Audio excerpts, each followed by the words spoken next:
Hi hello ಎಲ್ಲರಿಗೂ welcome back to my channel. ಇದು Saturday vlog. ಇವತ್ತು ನನ್ನ ಮಗಳೇ ಪೂಜೆ ಮಾಡ್ತಾ ಇದ್ದಾಳೆ. ಫ್ರೈಡೇನೇ ಎಲ್ಲ ಕ್ಲೀನ್ ಮಾಡಿ ಪೂಜೆ ಮಾಡಿಟ್ಟಿದ್ದೆ. ಸೊ ಇವತ್ತು ಜಸ್ಟ್ ದೀಪ ಹಚ್ಚಿ ಊದ್ಗಡ್ಡೆ ಬೆಳಗ್ತಾ ಇದ್ದಾಳೆ. ಮಕ್ಕಳಿಗೆ ಈಗಲಿಂದನೇ ಇದೆಲ್ಲ ಅಭ್ಯಾಸ ಮಾಡಿಸ್ತಾ ಬರಬೇಕು. ಇದು ಒಳ್ಳೆ ಒಂದು ಗುಡ್ ಹ್ಯಾಬಿಟ್ ಅಂತಲೇ ಹೇಳ್ಬೋದು.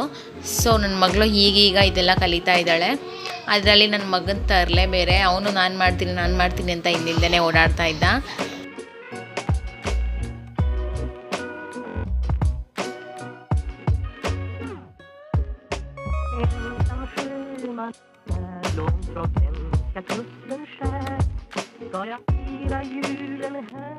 ಇವಾಗ ನನ್ನ ಮಗ ಕೂಡ ನಾನು ಮಾಡ್ತೀನಿ ಅಂತ ಇಸ್ಕೊಂಡು ಮಾಡ್ತಾ ಇದ್ದಾನೆ.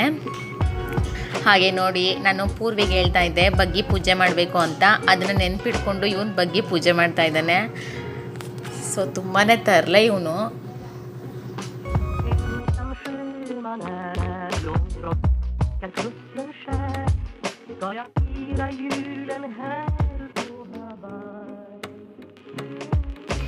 ಹಾಗೆ ನಮ್ಮ ತಾತ ಇಲ್ಲಿ ಹೊರಗಡೆ ಸೂರ್ಯನಿಗೆ ನಮಸ್ಕಾರ ಮಾಡ್ತಾ ಇರ್ತಾರೆ ಡೈಲಿ. ಅದನ್ನು ನೋಡ್ಬಿಟ್ಟು ಇವನು ಸೂರ್ಯ ಎಲ್ಲಿದ್ದಾನೆ ಅಂತ ಹುಡುಕ್ತಾ ಇದ್ದಾನೆ. ಸೊ ಎಲ್ಲೂ ಕಾಣಲಿಲ್ಲ, ಹಾಗಾಗಿ ಸುಮ್ಮನೆ ನಮಸ್ಕಾರ ಮಾಡಿಬಿಟ್ಟು ಹೊಟ್ಟೋದ. ಹಾಗೆ ಇವತ್ತು ನಾನು ಟಿಫನ್ ಮಾಡಲಿಲ್ಲ, ಒಂದೇ ಸರಿ ಅಡುಗೆ ಮಾಡೋಣ ಅಂದ್ಬಿಟ್ಟು ಮುಸೊಪ್ಪು ಸಾಂಬಾರಿಗೆ ರೆಡಿ ಮಾಡಿಟ್ಟಿದ್ದೀನಿ. ಸೊ ಇದನ್ನು ಸ್ಟವ್ ಮೇಲಿಟ್ಟು ಒಂದು 4ರಿಂದ 5 ವಿಸಿಲ್ ಚೆನ್ನಾಗಿ ಕೂಗಿಸ್ತೀನಿ. ಆಗ ಮಸಿಯೋದಕ್ಕೆ ತುಂಬಾ ಈಸಿ ಆಗುತ್ತೆ. ಸೊ ಇದನ್ನು ಇಟ್ಬಿಟ್ಟು ಇವಾಗ ಮಿಷಿನ್ಗೆ ಬಟ್ಟೆ ಹಾಕಿದ್ದೆ, ವಾಷಿಂಗ್ ಮಿಷಿನ್ಗೆ. ಸೊ ಅದು ಕೂಡ ಆಗಿತ್ತು. ಇವಾಗ ಮೇಲ್ಗಡೆ ಒಣಗಾಕೋಣ ಅಂತ ಬಂದೆ.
ಇವತ್ತು ಶನಿವಾರ ಆಗಿರೋದ್ರಿಂದ ನಮ್ಮೂರಲ್ಲಿ ನರಸಿಂಹಸ್ವಾಮಿ ದೇವಸ್ಥಾನ ಇದೆ.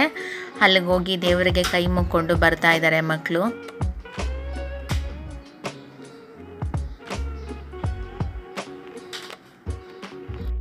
ಇದೇ ದೇವಸ್ಥಾನ ನಮ್ಮ ಊರಿನ ಗ್ರಾಮ ದೇವರು ನರಸಿಂಹಸ್ವಾಮಿ ದೇವಸ್ಥಾನ ಇದು. ಹಾಗೆ ಸಾಂಬಾರು 4ರಿಂದ 5 ವಿಸಿಲ್ ಕೂಗಿತ್ತು. ಇವಾಗ ಅದರಲ್ಲಿರೋ ಸ್ವಲ್ಪ ನೀರನ್ನ ಒಂದು ಪಾತ್ರೆಯಲ್ಲಿ ಬಸ್ತಿ ಚೆನ್ನಾಗಿ ಮಸಿಬೇಕು. ಈ ಸಾಂಬಾರನ್ನ ನೀವು ಎಷ್ಟು ಮಸಿತೀರೋ ಅಷ್ಟು ಚೆನ್ನಾಗಾಗುತ್ತೆ ಈ ಸಾಂಬಾರು. ಹಾಗೆ ಇದಕ್ಕೆ ಬಿಸಿ ರಾಗಿ ಮುದ್ದೆ ತುಂಬಾ ಟೇಸ್ಟಿಯಾಗಿರುತ್ತೆ. ನನಗಂತೂ ಈ ಸಾಂಬಾರು ತುಂಬಾ ಫೇವ್ರೆಟ್ ಎಲ್ಲ ಸಾಂಬಾರಲ್ಲೂ. ಇದಕ್ಕೆ ನನಗೆ ತುಪ್ಪ ತುಂಬಾ ಇಷ್ಟ. ಈ ಸಾಂಬಾರಿಗೆ ತುಪ್ಪ ಹಾಕೊಂಡು ತಿಂದರೆ ತುಂಬಾ ಚೆನ್ನಾಗಿರುತ್ತೆ.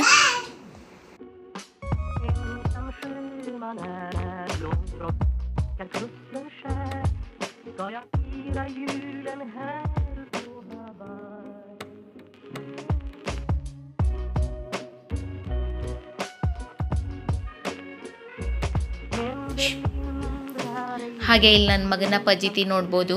ಗೇಟ್ಗೆ ಬೀಗ ಹಾಕಿದ್ದೀನಿ. ಸೊ ತುಂಬಾ ಬಿಸಿಲಿದೆ, ಇರೋದೇ ಇಲ್ಲ ಒಂದು ಸ್ವಲ್ಪ ಹೊತ್ತು ಹೊರಗಡೆ ಹೋಗ್ತಾನೆ. ಹಾಗಾಗಿ ಗೇಟ್ನ ಲಾಕ್ ಮಾಡಿದ್ದೀನಿ. ಅದನ್ನು ತೆಗೆಯೋದಕ್ಕೆ ತುಂಬಾ ಹರಸಾಹಸನೇ ಮಾಡ್ತಾ ಇದ್ದಾನೆ. ಅದು ಆಗ್ತಾ ಇಲ್ಲ. ಸೊ ಅದು ಆಗಲ್ಲ ಅಂತ ಗೊತ್ತಾಯಿತು. ಹಾಗಾಗಿ ಇಲ್ಲಿ ಒಂದು ಆಟ ಸಾಮಾನುಗಳನ್ನೆಲ್ಲ ತೊಗೊಂಡು ಬಂದು ಇಲ್ಲಿ ಆಟ ಆಡ್ತಾ ಇದ್ದಾನೆ.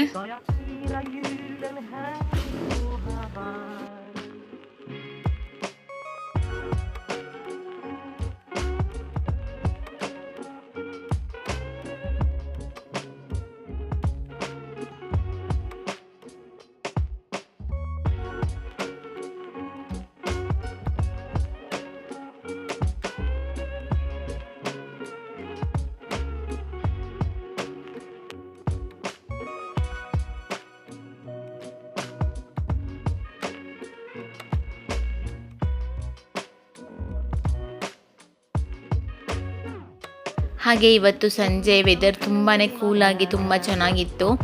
ಈ ಬೇಸಿಗೆಲಂತೂ ಈ ಥರ ವೆದರ್ನ ನೋಡಿ ತುಂಬ ದಿನಗಳೇ ಆಗಿಬಿಟ್ಟಿತ್ತು. ಹಾಗಾಗಿ ಬೆಳಗ್ಗೆ ಹಾಕಿದ್ದ ಬಟ್ಟೆಗಳನ್ನೆಲ್ಲ ಅಲ್ಲೇ ಮಡ್ಚ್ಕೊಂಡು ಹಾಗೆ ಅಲ್ಲೇ ಒಂದು ಸ್ವಲ್ಪ ಹೊತ್ತು ವಾಕ್ ಎಲ್ಲ ಮಾಡಿ ಕೆಳಗಡೆ ಬಂದ್ವಿ.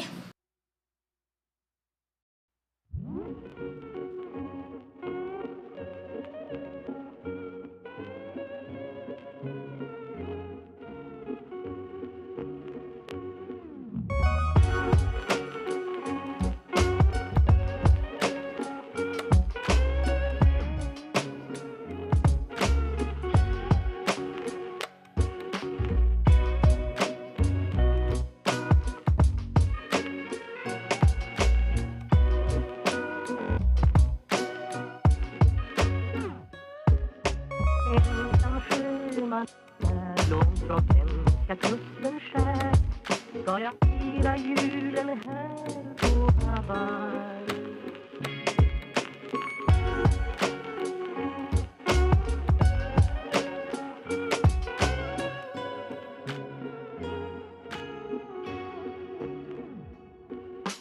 Ensam sjöman är långt från svenska kusten skär ska jag fira julen här på Hawaii.